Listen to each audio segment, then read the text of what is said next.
Hello, and welcome to the second episode in this series of podcasts from the London Review of Books with Emily Wilson. My name's Thomas Jones, and I'm an editor at the LRB. Emily Wilson is Professor of Classical Studies at the University of Pennsylvania. Hello, Emily, and thank you very much for joining me again. Hello, Tom. Last time in our first episode, we talked about Homer's Iliad, and in case anyone listening hasn't heard that yet, I would encourage you to go back and listen to it first. And today we're moving on, predictably enough, to the Odyssey.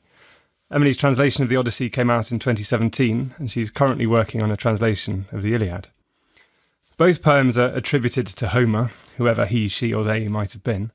Both poems consist of several thousand lines of dactylic hexameter, 15,000 in the case of the Iliad, around 12,000 for the Odyssey, conventionally divided into 24 books. Both poems tell stories from the Trojan War. Both are concerned with gods and heroes. But there are huge differences between them as well, aren't there? Or to put that another way, the Odyssey isn't exactly a sequel to the Iliad. They're very different poems. They're very different in their mood and in their setting. The Odyssey, in its setting, spreads all over the Mediterranean world and even beyond into these sort of fantastical and mythological landscapes, whereas the Iliad is very much confined to these claustrophobic spaces of the city, the battlefield, the ships, the tents. So the Odyssey is in many ways a much more expansive poem in its vision of what the world is and what kinds of communities Greek speakers can encounter, and including cultural difference and multiculturalism and colonialism in a very expansive both narrative form and character ranges from enslaved people to goddesses. So probably the first thing that comes to mind when most people think of the Odyssey is the voyage of Odysseus and his encounters with the Cyclops and the Sirens, Circe, the Lotus Eaters, Scylla and Charybdis, and so on. But those adventures take up only 4 of the poem's 24 books, don't they? They do. I think people who read the whole Odyssey, having only read the kids' retellings, are often very, very surprised by how little of it is the stuff they've already been prepared for, the magical encounters, which are all told as inset first-person narration by Odysseus himself, telling his travellers' tales to one of his many hosts on the journey back to Ithaca. The vast majority of the poem is not like that at all in its level of realism. In the first 4 books, we get the journey of Odysseus' son, Telemachus, which is a kind of small and in some ways kind of futile journey to go visit his father's old war buddies and try and find out some news about his long-lost father. He doesn't find out any news and he almost gets murdered on the way back. Then we have the inset narrative of Odysseus' journeys. And then the whole of the second half of the poem is Odysseus' gradual recovering of his position back on Ithaca.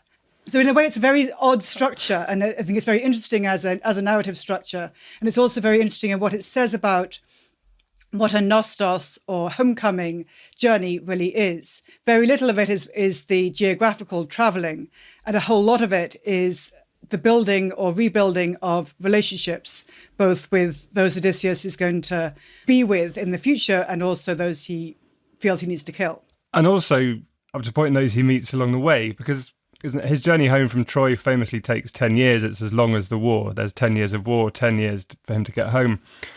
But something like 9 of those years, he's not actually travelling. He's with Calypso on her island. He's with Calypso for Very 7 years and then another home. year with Circe. So 7. 8 out of the 10 years are shacked up with these wonderful goddesses. So it's not as if he's actually been shipwrecked for a full 10 years. Most of the time he's not being shipwrecked and actually living the life. Yeah, because he's introduced at the beginning of the poem.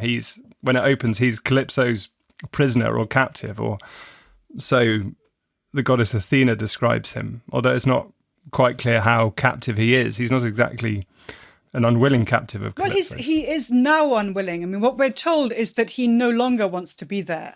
And that phrase, no longer, is, of course, a very resonant one, because it suggests that at some earlier point, and we don't exactly know when, he was willing to be there. But at some point when the narrative of the poem begins, despite still spending his nights and days with Calypso, he's also spending a great deal of time sitting on the beach, gazing out at the sea and longing to see even the smoke that rises from his homeland, Ithaca. And I think there's a wonderfully resonant absence in that whole evocation of Odysseus' longing for home in Book 5, which in some ways is where the poem proper begins with the journey of Odysseus. that we're never actually told, why does he long for home? What exactly does that mean to him? Calypso reminds him of just how, in some ways, how foolish that decision is. He's giving up the opportunity to be immortal and to stay with her forever, which is on offer.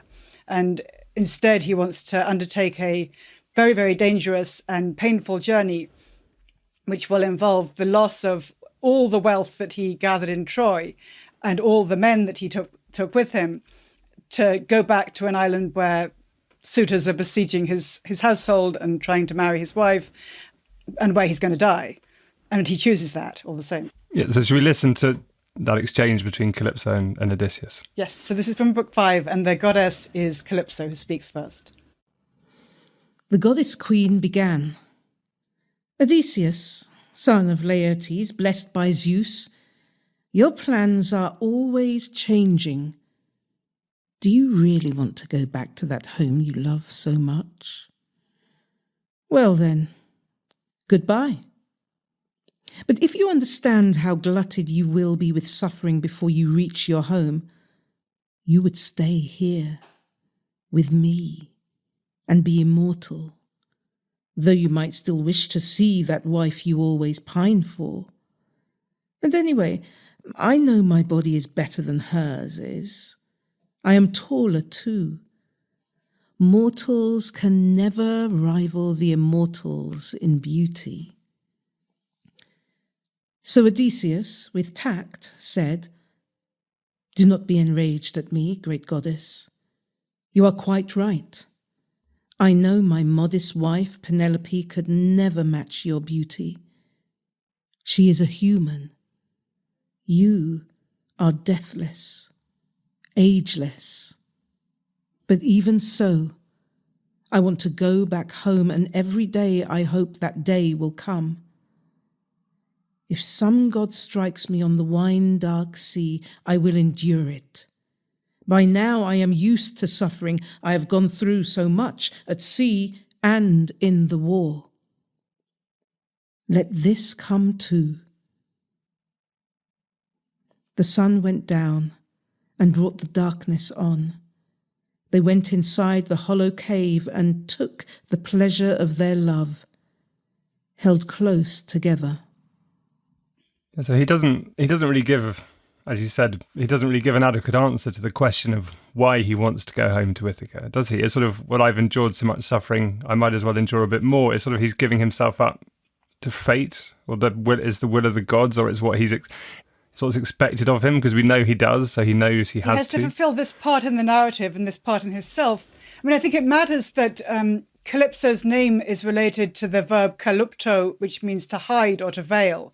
And so I think it's a decision to come out of hiding and to become a prominent named self. And part of what's repeatedly at stake in those wandering books is what kind of self Odysseus will be and how he will recover some kind of name. Remember that when he encounters the Cyclops, he says his name is Nobody. And in a way, his name is Nobody with Calypso as well, that he's in this kind of hidden place in a goddess's cave. I mean, we talked about the Iliad last time, but in a way there were analogues between the choice of Achilles to rejoin the battle, even though he knows that he will die if he stays at Troy, and the choice of Odysseus to rejoin his human community on Ithaca, even though that means giving up the immortality of Calypso, because in both cases, for these elite warriors to rejoin their community is the only way to have a name, to have kleos, a word which connotes fame, but it also connotes the being called something by other people. Thanks for listening to this extract from Among the Ancients, a close reading series from the London Review of Books. To listen to the full episodes and all our other close reading series, sign up to our close reading subscription. Go to lrb.me/close readings or click on the link in the description.